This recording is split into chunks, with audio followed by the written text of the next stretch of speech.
നമുക്ക് ആദർശിന്റെ നയനയുടെ ഇന്നത്തെ നല്ലൊരു കഥ കേട്ടാലോ? വീഡിയോ ഇഷ്ടപ്പെടുവാണെങ്കിൽ ഒന്ന് ലൈക്ക് ചെയ്ത് ഹൈപ്പ് ചെയ്യാൻ മറക്കരുത് കേട്ടോ.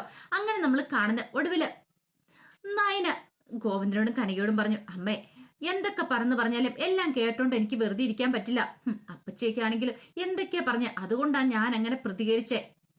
കനക പറഞ്ഞു, മോളെ അങ്ങനെയൊന്നും പറയേണ്ടിയിരുന്നില്ല എന്ന് പറഞ്ഞു. പിന്നെ എത്ര കണ്ടാ വെറുതെ ഇരിക്കുന്നേ? നന്ദു ഇവിടെ എന്ത് തെറ്റാ ചെയ്തേ? നന്ദു ഇവിടേക്ക് വന്നിട്ട് പോലുമില്ല. എന്നിട്ട് മോളെ അതങ്ങനെയല്ലല്ലോ, ഒന്ന് ആലോചിച്ച് നോക്കിയേ. നന്ദുവിന്റെ കാര്യം തന്നെ. നന്ദുവിനോട് എന്താണെങ്കിലും ഇതിനെക്കുറിച്ചൊന്ന് ചോദിച്ചിട്ടുള്ളൂ. മൂർത്തി സാറിനോട് വിളിച്ച് അങ്ങനെയൊക്കെ പറയേണ്ട കാര്യം ഉണ്ടായിരുന്നോ നന്ദുവിന്? അമ്മേ അങ്ങനെ പറയാതിരുന്നിട്ടുണ്ടെങ്കിൽ എന്താവായിരുന്നു? ഈ വിവാഹ നിശ്ചയം കഴിഞ്ഞിട്ടുണ്ടായിരുന്നെങ്കിലോ? പിന്നെ അത് അതിനേക്കാളും വലിയ പ്രശ്നമാവില്ലായിരുന്നോ? മോളെ അതെന്ത് തന്നെ ആയിക്കോട്ടെ, എന്നാലും മുത്തശ്ശനോട് വിളിച്ച് ഇങ്ങനെയൊന്നും പറയേണ്ടിയിരുന്നില്ല. ഞങ്ങൾക്കത് ഭയങ്കര ബുദ്ധിമുട്ടായിപ്പോയി. നയന പറഞ്ഞു, അങ്ങനെയൊക്കെ നോക്കിയിട്ട് കാര്യമുണ്ടോ അമ്മേ? ഇത്രയും കാലം ഞാനൊന്നും മിണ്ടാതിരുന്നു. എന്താന്ന് വെച്ചാൽ ആയിക്കോട്ടെ എന്ന് ഓർത്ത. പക്ഷെ ഇപ്പോഴങ്ങനെയല്ല, എനിക്ക് പ്രതികരിച്ചേ മതിയാവുള്ളൂ എന്ന് തോന്നുന്നുണ്ട്. കനക പറഞ്ഞു, മോളെ ഞങ്ങൾക്ക് നല്ല ഭയമുണ്ട്. ആ ജോലിസിലുണ്ടല്ലോ, അയാൾ എപ്പോൾ കണ്ടാലും ഒരേ ഒരു കാര്യം മാത്രമേ പറയാറുള്ളൂ. അയാളെടുത്ത് ചെന്ന് കഴിയുമ്പോൾ അയാൾ എന്താമ്മ പറയണേ? ഇപ്പോഴും അങ്ങനെ തന്നെയാണോ പറയണേ? അതെ, നന്ദുവിന്റെ മനസ്സിലൊരാളുണ്ട്, അയാളുമായിട്ടുള്ള വിവാഹം നടക്കുള്ളെന്ന്. കഴിഞ്ഞ ദിവസം വേറൊരു ജാതകം കൊണ്ട് ഞാൻ പോയിട്ടുണ്ടായിരുന്നു. അപ്പോഴും അദ്ദേഹം ഇത് തന്നെ പറഞ്ഞ, എപ്പോഴും എന്തിനാ ഇങ്ങോട്ടേക്ക് വരുന്നേ എന്നൊക്കെ ചോദിച്ചു. നയന പറഞ്ഞു, ഇനിയിപ്പം നമുക്കൊന്നും ചെയ്യാൻ പറ്റില്ലമ്മേ. ഇപ്പൊ തന്നെ കണ്ടില്ലേ, ഇത്രയൊക്കെ ആയിട്ടും കാര്യങ്ങളൊക്കെ ഇതുപോലെ ആയില്ലേ? നമ്മളും മനസ്സിൽ ഉദ്ദേശിക്കുന്ന പോലെ ഒന്നും അല്ല കാര്യങ്ങൾ മുന്നോട്ട് പോയിക്കൊണ്ടിരിക്കുന്നത്. നമുക്കൊന്നും പറയാനും പ്രവർത്തിക്കാനും പറ്റില്ല എന്ന് പറഞ്ഞു. കനക പറഞ്ഞു, എന്നാലും ഇതൊന്നും നന്ദുവിനോട് പറയാനും ചോദിക്കാനും പറ്റില്ല. ഇപ്പൊ അനു തന്നെ കണ്ടില്ലേ, എല്ലാവരുടെ മുന്നിൽ വെച്ച് അവൻ ഇങ്ങനെ പറയേണ്ട വല്ല കാര്യം ഉണ്ടായിരുന്നോ? അമ്മേ, അവൻ അവന്റെ മനസ്സിലുള്ള കാര്യങ്ങളെ പറഞ്ഞത്. ഇനിയിപ്പം നമുക്ക് അവനെ തടയാനൊന്നും പറ്റത്തില്ല. മോൾ ഇതിനൊരു നിമിത്തം ആവരുത് നന്ദു ഈ വീട്ടിലേക്ക് വരാനായിട്ട്. ഗോവിന്ദൻ ഭയങ്കര വിഷമത്തോടു കൂടിയിട്ടാണ് അങ്ങനെ പറയണേ. നയന പറഞ്ഞു, അച്ഛാ അങ്ങനെ നിമിത്തം ആവാനായിട്ട് ഞാൻ ഉദ്ദേശിക്കുന്നില്ല.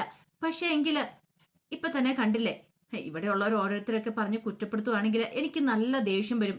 ഞാൻ മിണ്ടാതിരിക്കുന്നു, ഇനി ആരും കരുതണ്ടാന്ന് പറഞ്ഞു. കനക പറഞ്ഞു, എനിക്ക് നല്ല ഭയമുണ്ട്. ഇനിയിപ്പോ 7ാം മാസ ചടങ്ങ മോളുടെ വരാൻ പോകുന്നേ. ആ സമയത്ത് നന്ദു ഇങ്ങോട്ടേക്ക് വരാതിരിക്കുവോ? നന്ദുവിനും വരാതിരിക്കാൻ പറ്റില്ലോ. അപ്പൊ ഇവിടെയുള്ളവരൊക്കെ എങ്ങനെ പ്രതികരിക്കുമെന്ന് അറിയത്തില്ല. പ്രതികരിക്കട്ടെ അമ്മേ, അമ്മ എന്തിനാ ഭയക്കുന്നേ? നന്ദു വന്നില്ലെങ്കിൽ അവളെ ഞാൻ ഇങ്ങോട്ടേക്ക് വിളിക്കും, അവള് വരണം എന്നും പറഞ്ഞോണ്ട് ഇവിടെ ആരെങ്കിലും അവളുടെ നേർക്ക് തിരിഞ്ഞിട്ടുണ്ടെങ്കിൽ അപ്പൊ ഞാൻ കാണിച്ചു കൊടുക്കും. എന്താണെങ്കിലും ഇതിന്റെ പേരില് ഇനി ഒരു പ്രശ്നം ഉണ്ടാകാൻ പാടില്ല എന്ന് പറഞ്ഞു.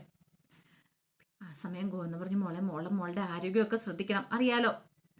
ഇനിയിപ്പോ 7ാം മാസം വരാൻ പോകുന്നേ. ഇതൊന്നും ഓർത്ത് മോള് ടെൻഷൻ അടിക്കൊന്നും വേണ്ട. കന പറഞ്ഞു, അത് ശരിയാ, മോളുടെ ആരോഗ്യം കൂടെ കുറച്ച് നോക്കണം. എങ്കിൽ ശരി, ഞങ്ങൾ ഇറങ്ങട്ടെ എന്നൊക്കെ പറഞ്ഞുകൊണ്ട് കുറച്ച് സമയം കൂടെ സംസാരിച്ചിട്ടാണ് അവരിറങ്ങുന്നത്. എനിക്ക് നല്ല വിഷമം ഉണ്ടായിരുന്നു അവരിറങ്ങി കഴിയുമ്പോഴത്തേനും. എന്തോ വല്ലാത്തൊരു ബുദ്ധിമുട്ട്. കാരണം നയനയ്ക്കറിയാം നന്ദു തെറ്റൊന്നും ചെയ്തിട്ടില്ല. എന്നിട്ട് ഒരു തെറ്റും ചെയ്യാതെയാണ് നന്ദുവിന് ഇപ്പൊ എല്ലാരും കൂടെ കുറ്റപ്പെടുത്തിക്കൊണ്ടിരിക്കണേന്നും നയനയ്ക്ക് നന്നായിട്ട് അറിയായിരുന്നു. ഇതേ സമയത്ത് നവീൻ വക്കീലിനെ വേണു അനാമയും കൂടെ വന്ന് കാണുന്നുണ്ട്. അപ്പോഴേക്കും നവീൻ പറഞ്ഞു, നിങ്ങൾ എന്ത് പരിപാടിയാ കാണിച്ചേ? അപ്പൊ ആ സമയത്ത് അനാമി പറഞ്ഞു, അതെ ഞങ്ങൾക്ക് കാര്യങ്ങളൊക്കെ അറിയാൻ വക്കീലേ. ഈ പറയുന്നേ നന്ദുവിന്റെ ജീവിതത്തിൽ നിന്ന് അനിയനെ ഒഴിവാക്കണം. അതുകൊണ്ടല്ലേ സാർ ഇമാതിരി തരികട പരിപാടികളൊക്കെ കാണിക്കാൻ ഒരുങ്ങിയത്. സാറിന് നന്ദുവിന് ഇഷ്ടമെന്നുള്ള കാര്യം ഞങ്ങൾക്ക് നല്ല വ്യക്തമായിട്ടറിയാം. ഇത് കേട്ട് കഴിഞ്ഞപ്പോൾ നവീൻ പറഞ്ഞു, എന്റെ ഇഷ്ടാനിഷ്ടങ്ങളൊക്കെ അവിടെ നിൽക്കട്ടെ, അതൊന്നും നിങ്ങൾ ചിന്തിക്കേണ്ട കാര്യമില്ല. നിങ്ങൾ എന്തിനാ അവിടേക്ക് വന്ന് അവന്തിക അനിയും തമ്മിലുള്ള വിവാഹ നിശ്ചയം മുടക്കിയെന്ന് ചോദിച്ചു. സാറേ, അങ്ങനെ മുടക്കിയില്ലെങ്കിൽ ഞങ്ങൾക്ക് കിട്ടാനുള്ളതും കിട്ടില്ലെന്നറിയാം. സാറിന് എത്രയും പെട്ടെന്ന് തന്നെ ആ നന്ദു എന്ന് പറയുന്ന പെണ്ണിന്റെ കഴുത്തിൽ താലി അർത്തണം. അതിന് അനിയൊരു തടസ്സം ആവരുത്. അതുകൊണ്ടല്ലേ സാറ് അവരുടെ വിവാഹം നടത്താനായിട്ട് ഇത്ര ഉത്സാഹം കാണിച്ചെന്ന് ചോദിച്ചു. അത് കേട്ടത് നവീൻ പറഞ്ഞു, എന്റെ കാര്യം അവിടെ നിൽക്കട്ടെ. എന്തായാലും ഞാനൊരു കാര്യം തീരുമാനിച്ചു. നിങ്ങൾ ഇനിയിപ്പൊ ഒരു കോമ്പൻസേഷനും വാങ്ങിക്കാൻ പോകുന്നില്ല. സാർ എന്തൊക്കെയാ പറയണത് വേണു ചോദിച്ചു. അതെ, നിങ്ങള് ഈ പറയുന്ന അനന്തമൂർത്തി സാറിന്റെ കയ്യിൽ നിന്ന് ഇത്തിരി നക്കാപ്പിച്ച മേടിക്കാൻ വേണ്ടല്ലേ ഈ മാതിരി നാടകങ്ങളെല്ലാം കിടന്ന് കളിച്ചേ. ഇനി നിങ്ങൾക്ക് ഒന്നും കിട്ടാൻ പോകുന്നില്ലെന്ന് പറഞ്ഞു. അപ്പോഴേക്കും അനാമികളും, സാറ് ഇതുപോലത്തെ കാര്യങ്ങളൊന്നും പറയരുത്. കാരണം സാറ് പറഞ്ഞിട്ട് ഞങ്ങൾ ഓരോന്ന് ചെയ്തേന്ന് പറഞ്ഞു. എന്ത്? ഞാൻ പറഞ്ഞോ അവിടേക്ക് വന്ന് വിവാഹം മുടക്കാനായിട്ട്? ഇല്ലല്ലോ. ഞാൻ പറഞ്ഞ പോലെ നിങ്ങൾ ചെയ്യുമായിരുന്ന കുഴപ്പമില്ലായിരുന്നു. അതെ, ഈ വിവാഹ നിശ്ചയം കഴിയുമായിരുന്നെങ്കിൽ കോടതിയിൽ നിങ്ങൾക്ക് പറയായിരുന്നു വിവാഹ നിശ്ചയം കഴിഞ്ഞു, അപ്പൊ അതിന്റെ പേരിൽ നിങ്ങൾക്ക് പൈസ വാങ്ങിച്ചെടുക്കായിരുന്നു. ഉറപ്പായിട്ട് നിങ്ങൾ പറയുന്ന കോടതി അനുസരിക്കുണ്ടായിരുന്നുള്ളൂ. ഒരു പിടിവള്ളി ആയനും. ഇനിയിപ്പോ നിങ്ങൾക്കൊന്നും കിട്ടാൻ പോകുന്നില്ല എന്ന് പറഞ്ഞു. നിങ്ങൾക്ക് കിട്ടാതിരിക്കാനുള്ള വഴിയൊക്കെ എന്താ ചെയ്യണമെന്ന് എനിക്കറിയാം. അടുത്ത പ്രാവശ്യം കോടതി കൂടിക്കോട്ടെ. അല്ലെങ്കിലും മൂർത്തി സാറിനെ അവിടെയുള്ളവരെ ജയിലിൽ കയറ്റായിട്ട് തുനിഞ്ഞിറങ്ങി കഴിഞ്ഞപ്പോഴേ അവിടെ വെച്ച് നിങ്ങൾക്കിട്ട് ഞാൻ പണി തന്ന ഓർമ്മയുണ്ടല്ലോ. ഇനിയിപ്പൊ അങ്ങനെയായിരിക്കും കാര്യങ്ങളൊക്കെ മുന്നോട്ട് പോകുന്നത്. ഒരു കാരണവശാലും നിങ്ങളെ വെറുതെ വിടാൻ പോകുന്നില്ല. അങ്ങനെയൊക്കെ കുറെ ദേഷ്യപ്പെട്ട് പറഞ്ഞിട്ട് നവീൻ അങ്ങോട്ട് കാലിൽ കയറി പോകുമ്പോഴത്തേനും വീണു പറഞ്ഞു, മോളെ കുരിശായോ? അയാൾ ദേഷ്യപ്പെട്ടാണല്ലോ പോയെന്ന് പറഞ്ഞു. അനാമി പറഞ്ഞു, അച്ഛനല്ലേ പറഞ്ഞു ഓരോ കാര്യങ്ങളൊക്കെ ചെയ്യാനായിട്ട്, അതുകൊണ്ടല്ലേ നമ്മൾ അങ്ങനെയൊക്കെ ചെയ്തേന്ന് ചോദിച്ചു. എന്നാലും ഇതിങ്ങനെയാവുമെന്ന് പ്രതീക്ഷിച്ചോ? ഇതിപ്പോ കൂനിമേ കുരു പോലെ ആയിപ്പോയല്ലോ മോളെ. കിട്ടുമെന്ന് ഓർത്ത പൈസയൊന്നും കിട്ടത്തില്ലേ? അതിനു വേണ്ടിയിട്ടായി പ്രകടനങ്ങളൊക്കെ നടത്തിയത്. ഒടുവിൽ ഒന്നുമില്ലാതിരിക്കേണ്ട വരുമോ? ആകെപ്പാടെ ടെൻഷനായി പോയി വേണുവിന്. കുറച്ച് കഴിഞ്ഞപ്പം അനിയുടെ അടുത്തേക്ക് ആദർശം നയനയും കൂടെ വന്നു. ആദർശ് വന്നിട്ട് ചോദിച്ചു, എടാ സത്യം പറയടാ, നീയും നന്ദും കൂടെ പ്ലാൻ ചെയ്താണോ ഇങ്ങനെയൊക്കെ ചെയ്തെന്ന് ചോദിച്ചു. എന്ത് ചെയ്തെന്നു? അല്ല, ഈ വിവാഹം മുടക്കാനായിട്ട് എന്റെ ആദർശേട്ടാ ഞാൻ ഇതൊന്നും അറിഞ്ഞിട്ടില്ല എന്ന് പറഞ്ഞു. അപ്പോഴേക്കും നയന പറഞ്ഞു, വേണ്ട, ഞങ്ങൾക്ക് നല്ല സംശയമുണ്ട്, നീയും നന്ദുവും കൂടെ ചേർന്നിട്ടാണോന്ന്. ദേ, വിവാഹം മുടങ്ങിയതിൽ എനിക്ക് സന്തോഷമുള്ള കാര്യം നയനെടുത്തി, പക്ഷേ എങ്കിൽ എനിക്ക് ഇതിനകത്ത് യാതൊരു പങ്കുമില്ല. അതുപോലെ തന്നെ നന്ദുവിനും. അല്ല, നന്ദു എന്ത് തെറ്റ് ചെയ്തെന്നാ ഈ പറയുന്ന വേണും അനാമികയും അവളുടെ അമ്മയും കൂടെ ചേർന്നിട്ടല്ലേ കൊണ്ടേ പരാതി കൊടുത്തേ. അതിനെക്കുറിച്ച് നന്ദുവിന് എങ്ങനെ നേരത്തെ അറിയാൻ സാധിക്കും? ആദർശ് പറഞ്ഞു, എന്നാലും കൃത്യസമയത്ത് തന്നെ അവള് മുത്തശ്ശനെ വിളിച്ച് കാര്യങ്ങളൊക്കെ പറഞ്ഞല്ലോ. ഇത് കേട്ടപ്പോ അനു പറഞ്ഞു, അല്ലായിരുന്നെങ്കിലോ എന്നെ അറസ്റ്റ് ചെയ്യില്ലായിരുന്നോ എന്ന് ചോദിച്ചു. അറസ്റ്റ് ചെയ്ത് കൊണ്ടുപോകണമെന്നായിരിക്കുമല്ലോ നിന്റെ ആഗ്രഹങ്ങള്. ഇതിനു മുമ്പ് അങ്ങനെയൊക്കെ സംഭവിച്ചിട്ടുണ്ടല്ലോ. നിനക്ക് ഇഷ്ടമുള്ള കാര്യമാണല്ലോ നന്ദു നിന്നെ അറസ്റ്റ് ചെയ്തുകൊണ്ട് ലോക്കപ്പിൽ കൊണ്ട് ഇടുന്നതെന്ന് ചോദിച്ചു. അത് കേട്ട് കഴിഞ്ഞപ്പോൾ അനിയൊന്നും മിണ്ടിയില്ല. അപ്പോഴേക്കും നയന പറഞ്ഞു, ദേ, നേരത്തെ ഇളയമ്മ പറഞ്ഞിട്ടുണ്ട് അനാമികയെ വീട് വിട്ട് പോയി കഴിഞ്ഞപ്പം നീ മുറിക്കാത്തിരുന്ന് ഭയങ്കര ഡാൻസും കൂത്തും മേളവും ഒക്കെ ആയിരുന്നെന്ന്. ഒരു കാര്യം പറയാം, ഇനിയിപ്പോൾ അവന്തികയായിട്ടുള്ള വിവാഹം മുടങ്ങിയെന്നും പറഞ്ഞുകൊണ്ട് അങ്ങനെ വല്ല ഡാൻസും കളിക്കാൻ ഉദ്ദേശമുണ്ടെങ്കിൽ അത് വേണ്ട കേട്ടോ. അത് മറ്റുള്ളവരുടെ മനസ്സിൽ എത്രമാത്രം മുറിവേൽപ്പിക്കും നിനക്കറിയാലോ. അപ്പോഴേക്കും മനു പറഞ്ഞു, അങ്ങനെയൊന്നും ഞാൻ ചെയ്യില്ല എന്ന് പറഞ്ഞു. നിന്റെ മുഖം കണ്ട അറിയാലോ നിനക്ക് എത്രമാത്രം സന്തോഷമുണ്ടെന്ന് എന്ന് ആദർശ് പറഞ്ഞു. ആദർശേട്ടാ, വിവാഹം മുടങ്ങിയതില് എനിക്ക് സന്തോഷം മാത്രമേ ഉള്ളൂ. അത് ഞാൻ അംഗീകരിച്ചു തരുന്ന കാര്യമാണ് എന്നും പറഞ്ഞുകൊണ്ട് ഇത് മുടങ്ങാൻ വേണ്ടി ഞാനൊന്നും ചെയ്തിട്ടില്ല. നയന പറഞ്ഞു, മുത്തശ്ശന്റെ കാര്യം അറിയാലോ. മുത്തശ്ശൻ എന്താണെങ്കിലും ഇപ്പൊ തൽക്കാലത്തേക്ക് വേണ്ടെന്ന് വെച്ചിട്ടുള്ളെന്ന് പറഞ്ഞു. അനി പറഞ്ഞു, ആരൊക്കെ എന്തൊക്കെ പറഞ്ഞു പറഞ്ഞാലും എന്റെ മനസ്സിലുള്ള ഞാൻ എന്താണെന്ന് തുറന്നു പറഞ്ഞു. ഇപ്പം ആദർശേണ്ണയാണെങ്കിലും ഈ വീട്ടിൽ നിന്ന് മുത്തശ്ശനെ ഇറക്കി വിട്ടില്ലായിരുന്നോ? അത് നല്ലതിന് വേണ്ടിയിട്ടായിരുന്നല്ലോ.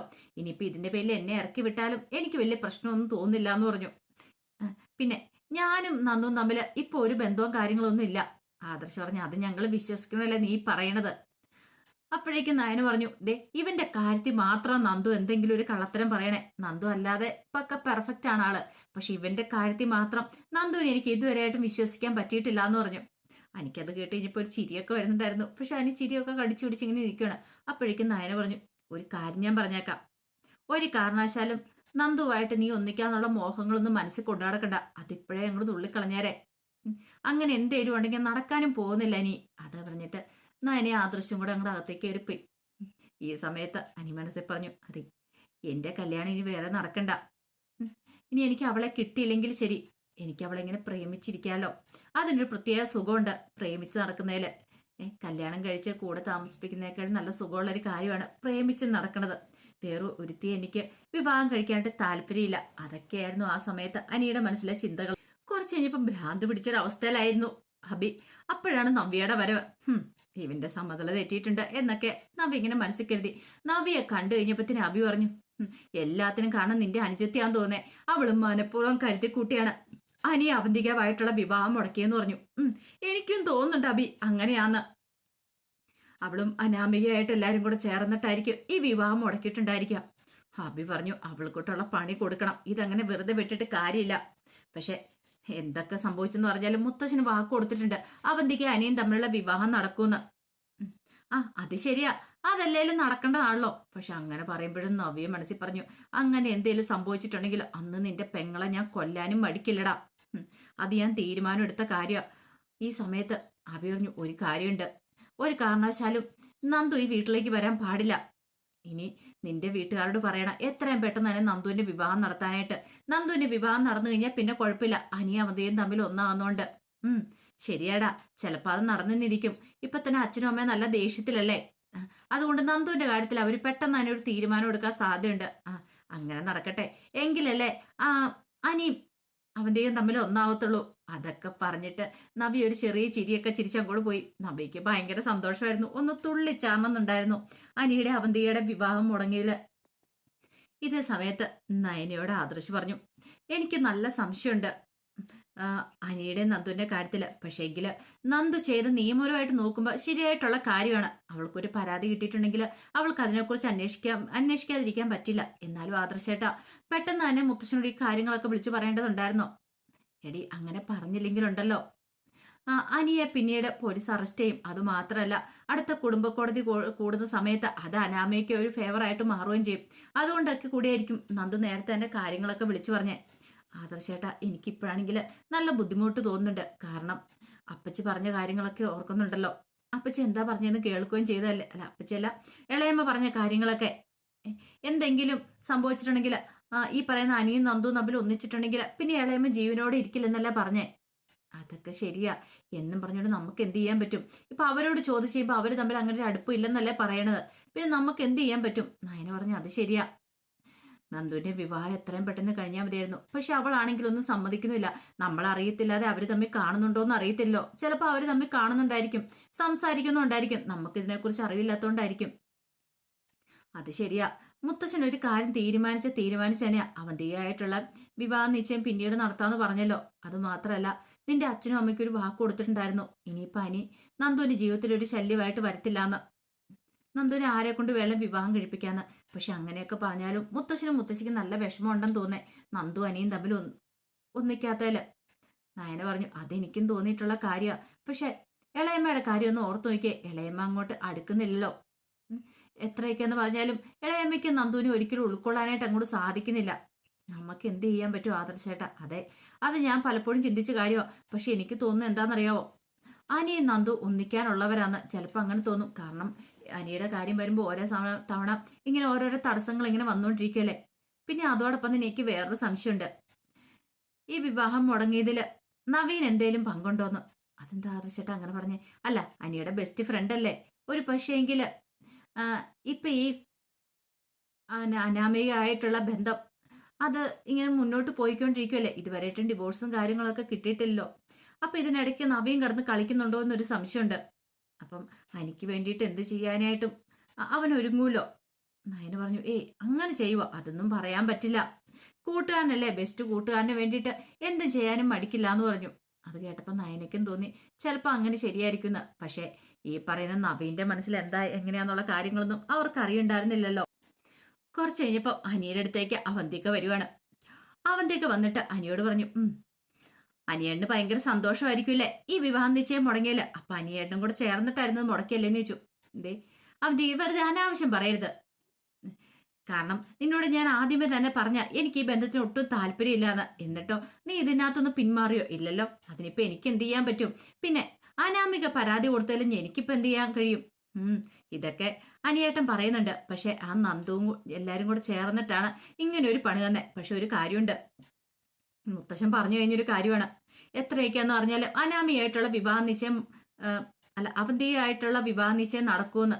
അതായത് ഞാനും അനിയേട്ടനും തമ്മിൽ ഒന്നാകുന്നുള്ള കാര്യം. അനാമയായിട്ടുള്ള ഡിവോഴ്സ് കഴിയട്ടെ, അതിനുശേഷം എന്താന്ന് വെച്ചാൽ തീരുമാനിക്കാന്നൊക്കെ മുത്തശ്ശൻ പറഞ്ഞിട്ടുണ്ട്. അത് അനിയേട്ടൻ കേട്ടല്ലേന്ന് ചോദിച്ചു.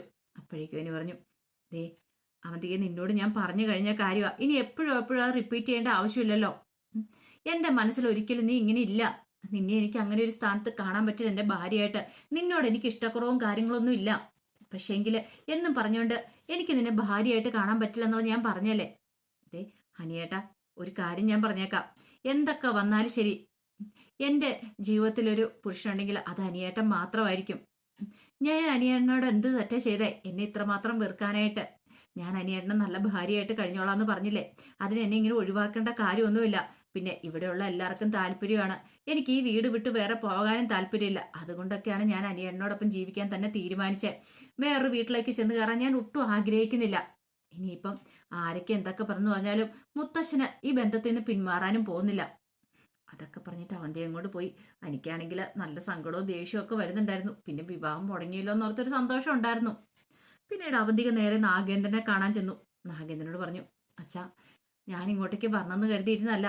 പക്ഷെ വരാതിരിക്കാൻ എനിക്ക് പറ്റിയില്ല. സാരമില്ല മോളെ, നീ വിഷമിക്കൊന്നും വേണ്ട. എന്നാലും വെച്ചാ അനിയേട്ടനുമായിട്ടുള്ള വിവാഹം മുടങ്ങിക്കഴിഞ്ഞപ്പോൾ എനിക്ക് എത്രമാത്രം സങ്കടമായെന്നറിയാവോ? എനിക്കറിയാം നിന്റെ വിഷമം എന്താന്ന്. സാരമില്ല, അധികം വൈകാതെ നിന്റെ അവന്റെയും കൂടെ കല്യാണം നടക്കും. അത് നടന്നേ മതിയാവുള്ളൂ മോളെ. അങ്ങനെ നടന്നാൽ മാത്രമേ ദേ നിനക്ക് അവിടെ ഒരു പിടിച്ചേൽപ്പുണ്ടാകത്തുള്ളൂ. അന്ന് അന്തു എന്ന് പറയുന്നവളെ ഞാൻ മുമ്പ് തീർക്കാൻ ശ്രമിച്ച അന്ന് അവള് തീരുമായിരുന്നെങ്കിൽ ഇന്നീ പ്രശ്നങ്ങളൊന്നും ഉണ്ടാകത്തില്ലായിരുന്നു. വിവാഹം മുടക്കാനായിട്ട് അവൾ എത്തത്തുമില്ലായിരുന്നു പറഞ്ഞു. പക്ഷെ അന്നൊന്നും നടന്നില്ല. കൃത്യസമയത്ത് തന്നെ ആദർശത്തെ അവളെ രക്ഷപ്പെടുത്തിയല്ലോ. പിന്നെ ഒരു കാര്യം, ഈ പറയുന്ന അനിയും നന്ദുവും തമ്മിൽ ഇപ്പോഴും ബന്ധമുണ്ടോയെന്ന് അറിയണം.